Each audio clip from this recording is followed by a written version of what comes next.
Central Bank and the AMLA.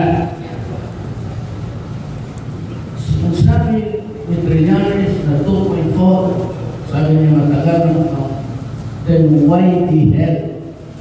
Wala akong nalaman o pinaalam ako ng AMLA kaya i-investigar na. That is hidden what? Not only daw, sabi niya, drug money, pati daw smuggling. Ano? That is very explosive. Dapat ang AMLA must start now. Then, Central Bank, may 1.2 at 2.4 dyan. Walang nagtatanong. So, explain to me bakit.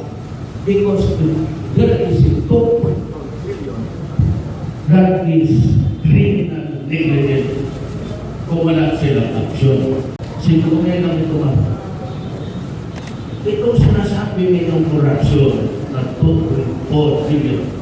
I will now accuse the Central Bank and AMLA of criminal negligence. Bakit? Can you understand? That is dirty money. And they are very sure of it.